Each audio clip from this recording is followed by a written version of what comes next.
Os direitos da população LGBT em debate.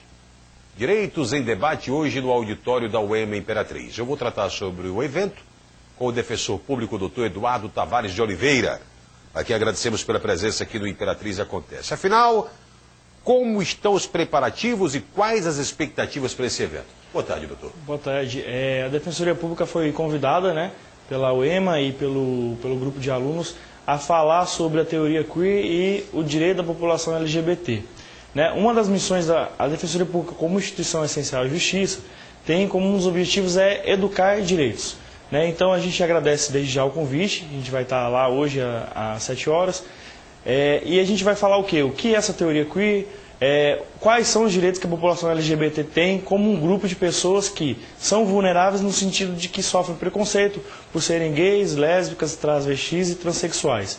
Então a gente vai explicar quais os direitos hoje o Brasil assegura a essa população e também quais os órgãos e quais as medidas que essa população pode procurar, tanto a Defensoria Pública como os demais órgãos, para poder proteger e assegurar tais direitos. Diga uma coisa, doutor. Vamos começar aqui pela discriminação. E principalmente em nossa região norte, nordeste ou Amazônia Legal, onde o machismo, essa de se posicionar contra gays, lésbicas, enfim, há essa situação que a sociedade já não aceita mais. A questão de consciência, de amadurecimento, essa situação já não se aceita mais. Mas existem aqueles que insistem em adotar a postura e até de radicalizar. Não querer, não gostar é uma coisa. Radicalizar, discriminar, aí procede o crime. É por aí? A gente tem que ter a noção de que o direito é para que se respeite a pessoa independentemente da escolha dela. Ninguém está pedindo para que a pessoa seja amada, mas que ela seja respeitada. Então a ideia dos direitos fundamentais e a própria Constituição prevê é erradicar o preconceito. O Supremo Tribunal Federal, semana passada, começou um julgamento em que está se discutindo se os transexuais podem usar o banheiro feminino. E o voto do ministro Luiz Roberto Barroso é brilhante nesse sentido, falando, olha, temos que assegurar o direito dele, porque a população LGBT ela tem que ser respeitada pelo que ela é, entendeu? Ela não pode sofrer o preconceito. E toda a prática de injúria, difamação, violência vai ser punida como um crime que realmente é.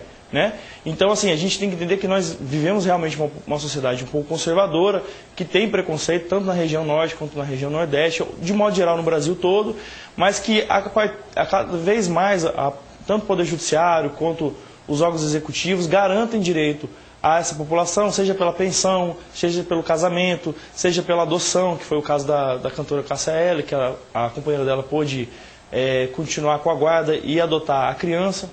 Essas situações, eu diria até inusitadas para um mundo ainda tão machista, Mas há uma preocupação, porque nesse instante, parlamentares, legisladores, deputados, senadores, principalmente o segmento evangélico no Congresso Nacional, discorda dessa liberdade, alguns chegam até a taxar de libertinagem.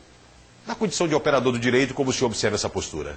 O Congresso Nacional, inclusive, ele está aprovando o Estatuto da Família, em que ele está fazendo, de certa maneira, um retrocesso, porque ele está limitando a família ao homem e à mulher, sendo que a Constituição não fala isso, e o Supremo Tribunal Federal, quando do julgamento do casamento da união estável homoafetiva, realmente já identificou que a própria Constituição trouxe várias formas de família.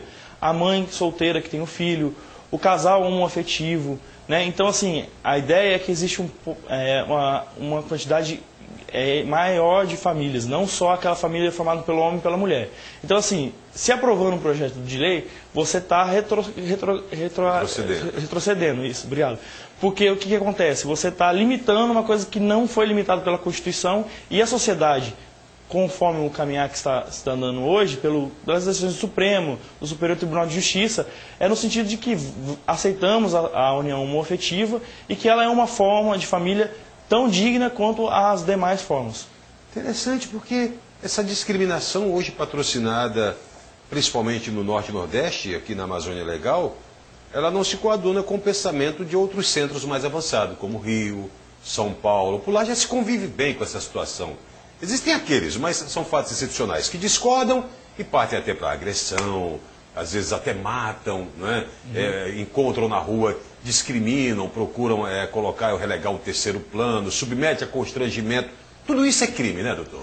Tudo isso é crime. A gente tem que pensar que ontem também houve o começo da campanha dos 16 dias do ativismo pela mulher. Então, assim, mais ou menos o preconceito que a mulher sofre pela cultura machista é um pouco do preconceito que a população LGBT sofre também.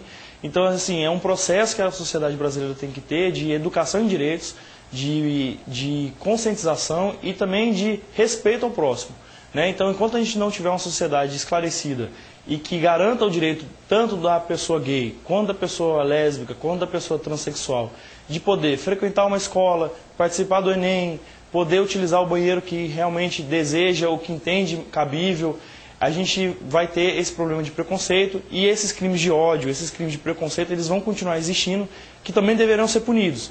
Mas a solução, principalmente a gente da Defensoria Pública, nós nunca buscamos, porque nós entendemos que a punição ela é depois, né? Então nós tentamos trazer a prevenção. Então qual é a melhor forma de se prevenir? É educação em direitos. Educação desde a juventude, né?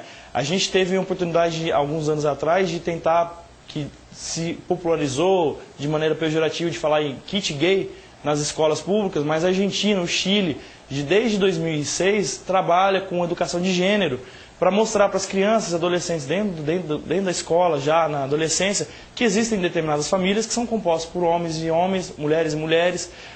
Então, assim, tentar mostrar que isso é uma realidade, né? Por mais que nós tenhamos um Congresso hoje conservador, nós temos que pensar que a sociedade brasileira, cada vez mais, ela se emancipa desse preconceito e ela precisa dessa educação em direitos. Então, a Defensoria Pública, no seu papel de educação em direitos, está promovendo hoje esse debate lá na UEMA, justamente para tentar esclarecer isso e convidar a população LGBT que sofre qualquer tipo de preconceito, que tem qualquer tipo de dúvida em relação aos seus direitos, ou dúvida em relação a como assegurá-los, a procurar a Defensoria Pública lá na Praça Brasil e ser orientado juridicamente, porque é uma orientação que acaba sendo gratuita, né, para a população que não pode contratar um advogado. Tá aí, uma boa iniciativa, é um trabalho de amadurecimento, de conscientização e de orientação. Ao nosso defensor público, os nossos agradecimentos ao doutor Eduardo Tavares de Oliveira.